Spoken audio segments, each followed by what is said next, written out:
Welcome to Bullshit the podcast, where we talk about how unconscious bias is a major factor in decision making and specifically in personal finance. In behavioral finance, we have to think about how optimism bias frames our decision making and how the financial services industry shifts your attention to make you feel more bullish. My name is John DeGuy. I'm the host of the podcast and the author of the book Bullshift. Welcome. My guest this week is Diana Bishop, and Diana has spent over 20 years as a national political correspondent for CBC and perhaps more notably for CTV, where she had a chance to interview heads of state and cover political events all around the world. She is also a published author and a consultant to people who are doing some messaging these days. And so she's got a wide variety of experiences and things that she can share with us. I wanted to invite you and thank you very sincerely for coming on board. Oh, John. Well, it's nice to meet you, and thank you for having me. And congratulations on your book, by the way. Good Thank you news. so much. The thing that I wanted to talk to you about right off the bat is your views as a journalist with regard to your relationship with truth. And I'm gonna talk about something a little more personal with you about that toward the end of the talk. But I want to talk to you about truth as a journalist, as a person who covers the news and tries to make sure that they understand what's what and covers things accurately and fairly. And there's a concern that I have that the financial services industry is not always as truthful as it could be or should be. And before I talk about my concerns, I'm wondering if you could share your perspective as a journalist who has spent a major part of her career dealing with truth. Well, and it's a loaded question, but the whole. Not trying to load it. Yeah, absolutely. Thanks, John. Well, when you think about it, fake news has become a big issue now, and so it makes me really look back. Now, I started out as a journalist in the early '80s, and I have to say, it probably was the heady days of journalism, especially as a TV news correspondent, because we were, almost almost a bit of a celebrity in terms of the work that we did. And but we worked really, really hard. And I remember, because I had a tough old editor who pretty much had a bottle of scotch in his back pocket and a cigarette hanging out of his mouth all the time, who would be so hard on us. And I would come back with a story, and he would literally say, "Bishop, that's crap," and he drummed into me and everyone else in that newsroom back in Montreal, which is where I started, that there were no bad stories, just bad storytellers, and that if it bleeds, it leads, which left us with the impression that you had to come back with something pretty sensational. That bothered me at the time a lot, but then you get into the swing of things and realize that people are watching the news because they want to know what's going wrong with the world. So all sorts of things did happen though during my career, especially when I became a political reporter and I was sent to Ottawa, and I was working alongside, with the likes of Mike Duffy and Craig Oliver and David Halton and all the big people from that era, and they were kind of my heroes. Um, Suddenly I was thrown into this arena where, there were a lot of what they call trial balloons. So the government or opposition party might put out some sort of story that they wanted to see how it would play in the public area. And as a journalist, you didn't really know whether it was something that they were actually going to do, whether it was true, whether you were being manipulated, all of these things.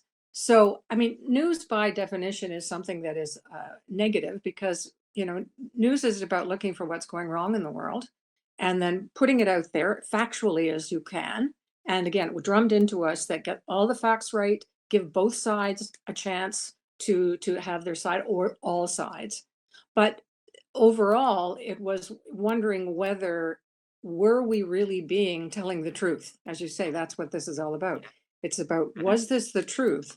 Was I bringing any kind of unconscious bias to the stories? And were the parties that we were interviewing to make sure that we were being neutral or objective, which was the big word, were they also bringing the facts?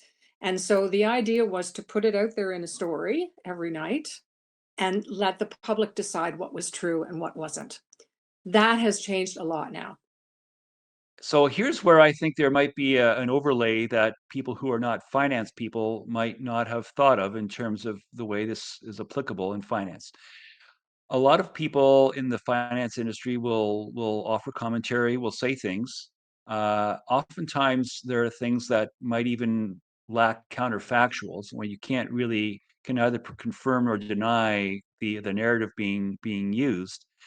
And as a result of the fact that it seems plausible, and the person speaking looks seriously into the camera and has a deep voice, Hmm. a lot of people who don't know what to believe will say, "Well, this person seems credible," and therefore they believe what they're being told.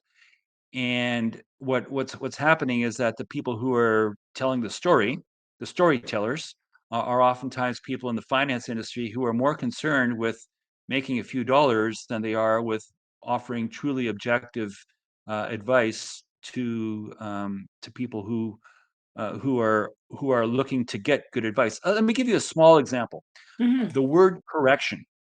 As we tape this in very late October, we're at the point right now where the U.S. stock market, the S&P 500, and the Nasdaq, and the major indexes have now reached a quote unquote correction, which is to say they have dropped more than 10% from their peak. Right. And so that's the terminology that the industry uses. But what it implies is that somehow the market was incorrect. When the market goes up by 10%, they don't call it a Hmm. correction. They only Hmm. call it a correction when it goes down by 10%. So are you saying, or is the industry implicitly saying that the market can only be incorrect in one direction? That it Interesting. cannot be incorrect in the other direction? Like it's Yeah. just it's that kind of bullshit. The Hmm. industry says things that are presumptively true, that are not challenged, that just make their way into the lexicon, into the way we think of things, without actually going, oh, well, yeah. Why is it a correction if it goes down, but not a correction if it goes up by the Hmm. same order of magnitude?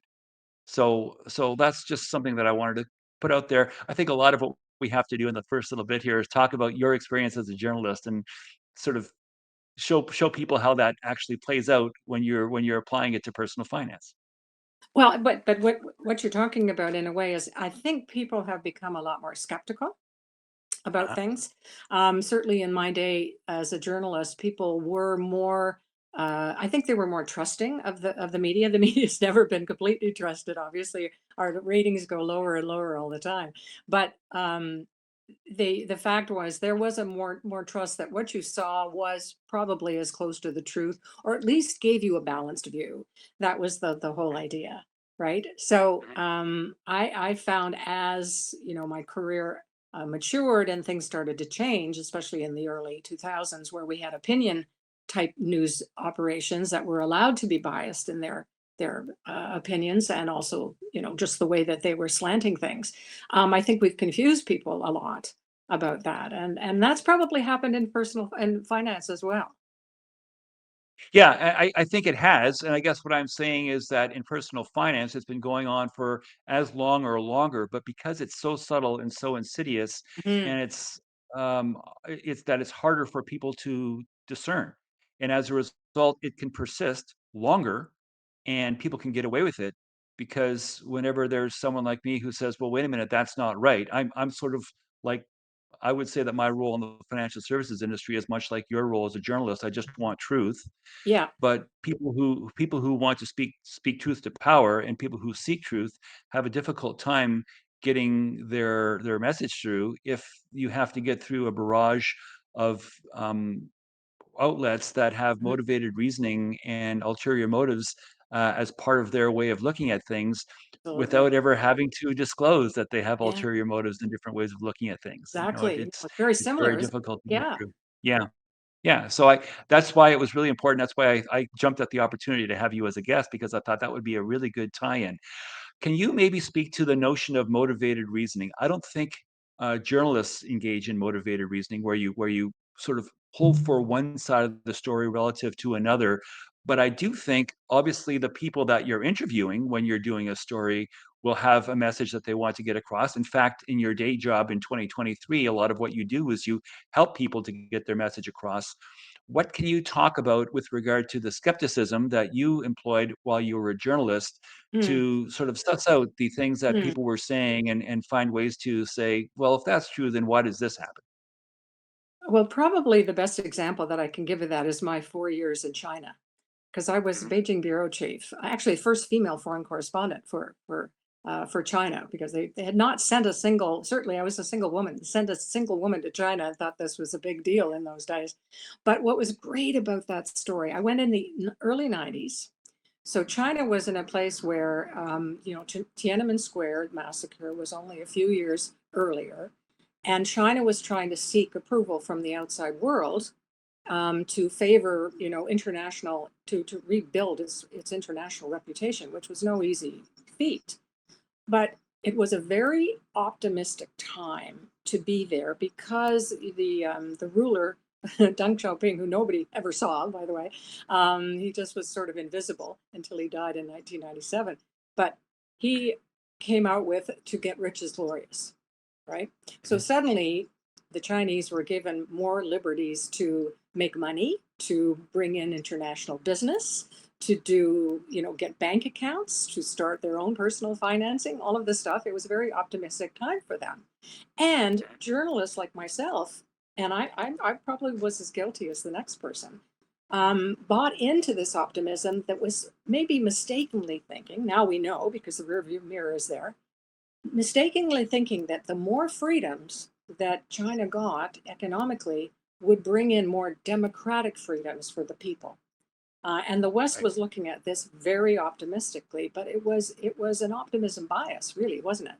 Right. And the Chinese Yeah. government was motivated to sell that message as well. And of course, as we know now, that's turned out not to be the case at all.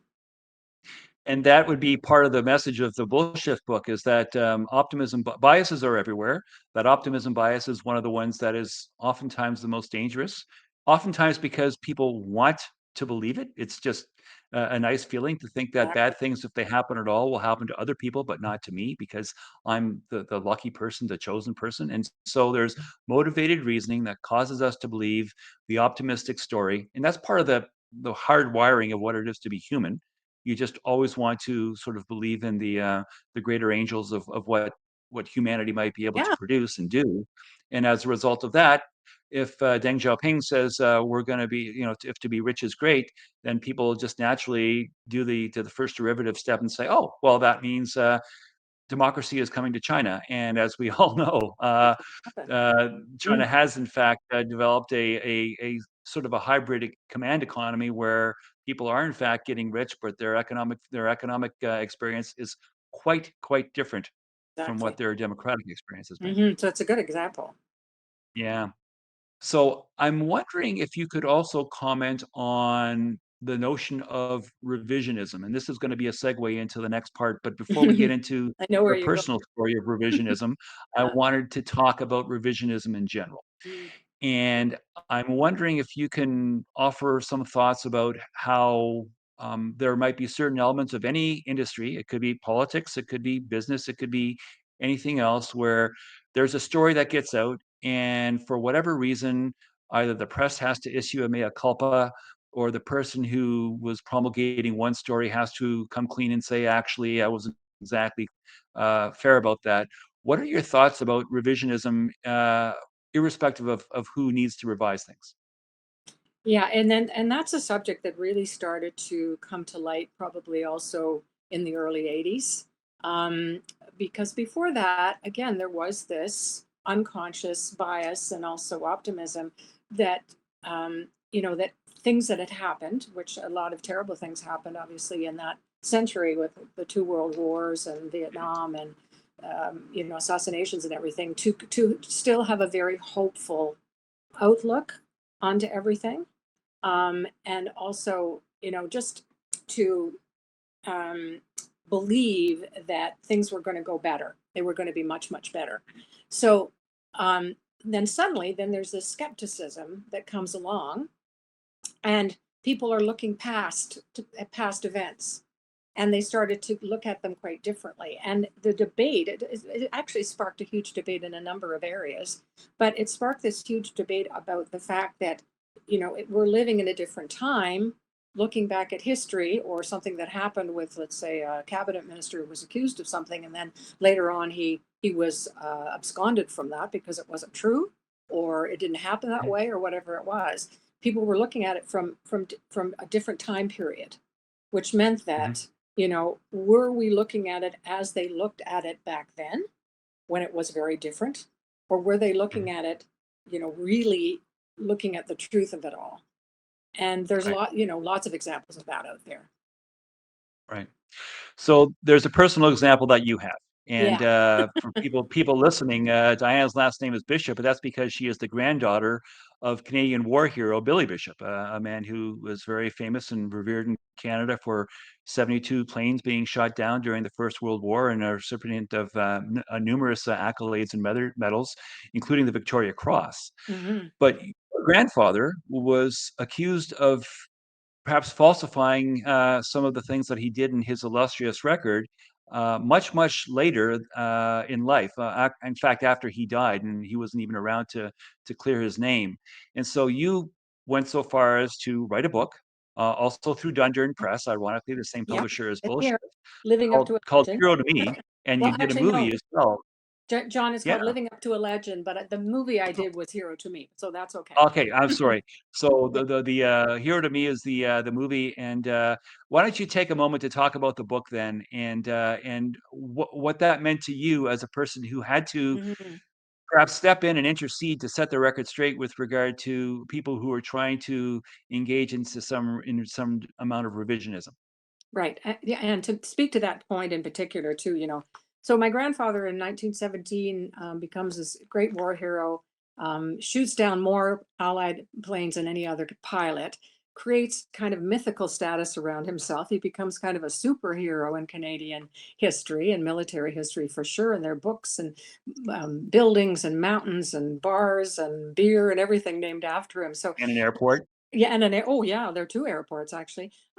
So he had a long-standing reputation for being this, as hey, this mystical person who will always be, known for being part of that first breed to do combat in the air. But then, in 1985, the National Film Board came out with a film called "The Kid Who Couldn't Miss," and in that film, there were just two lines that suggested that perhaps my grandfather hadn't quite shot down that many planes, that he had falsified his score or embellished, depending on how you want to spin it, Mhm. or downright lied about it. And it probably wouldn't have got a lot of attention, except that, of course, the film came out and it's a federally financed film. The media jumped on it. I was a reporter at the time and kind of had to stay out of the way, but was the keen observer for obvious reasons. And it started this enormous controversy that ended up as a parliamentary committee hearing that went on for weeks in Ottawa, and also the debate about revisionist history, because a lot of the veterans came and testified in terms of upholding their reputation, and also making the point to say, look guys, you weren't there, you didn't fight these wars, we were there. And we had a great deal of honor was a great thing. But to speak to your point, of course, that made me really think about this particular subject. I Mhm. was it really confronted me because I had grown. My grandfather died when I was 3 years old. So obviously, I don't remember very much about him, but he shaped my entire life because I Right. always wanted to live up to his success in a way to make my life matter and worthwhile. I mean, he really was my sort of Batman or Right. Spider-Man growing up, right? Right. So I found myself, I remember there was this one guy who came up to me and just said, well, I guess he's still a hero to you, in a very sort of derogatory voice. And I was just so taken aback by that. And it really did make me think about, what did I believe? Mhm. And had I been carrying around this optimism bias all my life? Obviously, I had, right? Nobody can blame me for having being a little bit Sure. biased in this case, of course, but I wanted to be objective too because I was the journalist as well.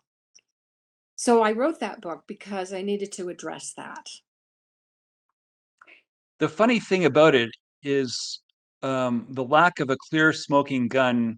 The people who allege that there was anything wrong with what your grandfather did can't prove it. They're just spinning a yarn of, well, here's a counter narrative of what what could have happened, Hmm. because, they would say this is and of course, it's very difficult for him to clear his name because he's no Not longer there. around, and it was Yeah. solo mission, and so there are no other witnesses, and it's basically one person's Mhm. story versus, a story that's conjured up by those people who want, another story to carry sway, and it's almost impossible to reliably parse what is true and what is untrue, and so Yeah.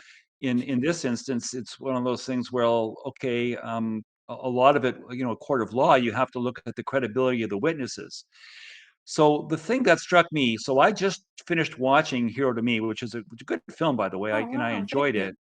And in it, uh, at toward the beginning of the movie, there's a reference made to a letter that, Billy wrote to his parents when he was, just enlisted, and he had killed, his first, couple of Huns, and he was, Hmm. proud of that, and then he killed a few more, and when his count was up into the 20s or something like that, he wrote to his family and said, "Look, they're gonna give me this medal or something like that, but please, please do not tell anyone.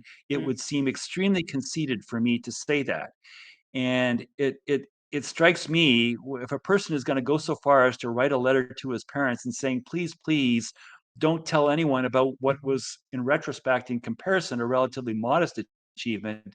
There is no way that that sort of person would be interested in embellishing and falsifying greater achievements down the road for what purpose? That, he wasn't even seeking, Hmm. any kind of accolades or claims. So it's interesting, and I think that to me, although that too is circumstantial, it is nonetheless, I think, quite compelling in terms of the character of the person and Right. and who has more credibility. Right. But, again, it was really about looking at it from the eyes of a 1980s person as opposed to somebody who was there. Right. Pilots didn't like to brag with each other because they're all in the same room. And keep in mind, my grandfather lost everybody in his squadron in April Right. 1917. He was the only one that survived that month. Yeah. It's So, it's a bit unbecoming to boast when all of your colleagues are dead yeah. for And when having the for having average gone through the lifespan same ordeal. Yeah, average Yeah. lifespan was 10 days. So there were all these things that I had to look at and come to my own, terms about it. And I just decided, well, I won't say because it's in the book. Right, right. Yeah, Good. yeah. All right. Let's take a moment to talk about what you're doing now in Mhm. 2023, as a woman of a certain age in Paris. Can you perhaps talk about your success program, success story program? Yeah, hard Because to a lot say. of what we're Yeah. talking about is being successful by being able to tell stories. And Mhm. ironically, we're talking about storytelling from a question of being objective, but also with, some skepticism with regard to, where it's coming from. So maybe you could talk about the work you do now as you help people tell their stories. Well, I think the transition from news to business, which is what I became self-employed, had Mhm. a lot to do with the fact that I wanted to be as optimistic as I could about what was happening in the world. So I decided to change the paradigm, going from everything that was going wrong in the world and having to talk about that every night to what's going right in the world. So I started my own business, which I call the Success Story Program, and I help businesses have all over the world in the last 20 years, sort of help them write their success story and use it in a way to market. Now, having said that, it's been an interesting journey to see that they want to sell product. My clients, they want to make money. Right. So therefore, it Mhm. is all about spinning it because that's the word we used in politics. You'd spin a story, right? Giving it a slant towards the positive. I have to say, I was a lot happier doing this than I was with some of the things I had to see as a journalist. Both were incredible careers, though. And then I took it on to retirement because I don't think I'm going to retire, but I thought I need a retirement project. And what could I do to just carry on with that maybe optimism bias? So I Mhm. have been going to Paris ever since I was very young, and I have a degree in French. My first degree is in French, my second one is in journalism. And I just started writing a blog about Paris and what it does for women my age, because women my age have a fantasy about Paris that goes back to Brigitte Bardot and Audrey Hepburn and Chanel and Yves Saint Laurent, all of that. So I'd started doing that. It became a website, it became a membership club, it became a book club. It's just expanding and exploding. And I'm having a great time. So that's how I've taken optimism bias to work for me. Well, what's interesting there is that that's not only an example of optimism bias, but it's also an example of retirement planning because a lot of Exactly. people have to find a way to do a victory lap where when their main career that has defined them, and especially for a person whose career was which was as high profile as yours, Mm. you were in your day in your previous life. A star as well in your own right, and people would recognize you. And I think coming down from that and going one quarter of the way around the globe to do something different uh, requires some courage, but it also requires some thought to say, well, who am I? What do I do? What am I good at? Well, I'm a good communicator. I'm a francophile. I have a certain worldview that I think Yeah. would serve me well in Paris. Let's go to Paris and start up all these things that you're starting up and run the business from there. So good on you for that. Thank you. And that was the thought process pretty much too. Was, that's Yeah. what I wanted to do. So thank you. You're welcome. Thanks so much for that. So I want to end Mm. with the two things that I always end with on this podcast, and the first is something that's called "That's Bullshit," Hmm. and that's where I invite my guests to offer a commentary about something that they see that's perhaps wrong with the financial services industry. But in your case, I'll allow you to maybe say things that you see as being wrong with journalism as well, because there are tie-ins and financial journalism. What do you see that is wrong with the financial services industry today? Well, I think I have to go back because my personal finances have never been the best because as journalists, we don't pay much attention to those things, some of us. Um, but, when I was a kid, my father uh, worked with a partner in advertising, and we went over to their house, and they had a little girl my age, right? And I went into her room as little girls do, and it was pretty, and she wanted to show me everything. But what really was cool about her room is she had three jars, and in each jar, she was putting money. There were all these coins and money, and some were higher than others. But she had like a jar for spending money, a jar for savings, and a jar for charity, of all things. I mean, at that age, I hadn't even thought about giving money to charity. I hadn't even thought of any of this. Right. I was so impressed by that. But of course, I went home, and my parents knew nothing about finances. They both come from well-off families, had been taught nothing, saved no money, never had an RSP in their life, never bought anything, never even bought a house. So I was brought up in that environment where they were going from one bill to the next. So it wasn't a great platform for me to do personal finance, right? And I think I started my first RSP at 30. So, what I have to say about that, and it's probably not too complicated, really, is that I just, I've always trusted a financial advisor to do the right thing for me without really very much knowing very much about it. And Right. at the beginning, of course, I think I made some mistakes because, when there were downturns, I got hit pretty hard and things like that. I finally found somebody who I trusted completely and who knew my situation. She was, in fact, a single woman as well, so had a lot in common with me and made some really good choices for me that have helped me a lot. So, from that perspective, I give myself poor marks for not educating myself enough about finance. And I think that's probably the biggest issue that a lot of people I know when I look at my friends who have, they've got financial advisors too, but do they really know what's going Mhm. on? And, we're handing over not only our money, but our future to these people. Right. And so I think it's a failing that it's not a failing. You're looking for something in finance, which is wrong, but I'm looking at people in general who haven't taken the time, and maybe your viewers aren't those people, but who haven't taken the time really to research uh, Right. how it works with, there's so many different products. It's like being in a bingo cage, and there's all these balls coming at you. And you just don't know. And because I'm too tired with all the other stuff, working 16 hours a day as a journalist to do anything, I want to hand it over to somebody else. But it's my money and my future, Right. right? So that's what I thought when you said that. Okay, so then let's transition then to the second half, which is shift happens. If you were to Yeah. shift the way people do things so they could do a better job of taking personal control of their own personal finance, what would you recommend people do in terms of being analogous to the three jars in your friend's Yeah. bedroom? Yeah, which goes right back to that because I would say, parents out there, get those three jars and start there. But what I'm really saying is, There should be a course at school very early on, because I think how fascinating would it have been to be a young person. And it doesn't have to be a full class every day or anything like that, but maybe it's 3 classes or something where young people go in and learn about finance in a really fun way to show them. Because even with my nephew who is 30 years old, I gave him money every year to put in his RSP, but I have to hound him to do it because he just doesn't think it's that important, because he didn't Right. have any of that education, and I can't Right. educate him now, right? You know what I mean? So I Yeah. think really, again, we can talk about, the different ways of doing it, but really we have to put this as a priority for young people right from the very beginning, and make it exciting for them to know that financial freedom is not something about retirement. It's about having a life that you want right from the very beginning. Right. I think that would be great. Perfect. That's a lovely way to end. Diana Bishop, I want to thank you so much for your taking your time to share your thoughts.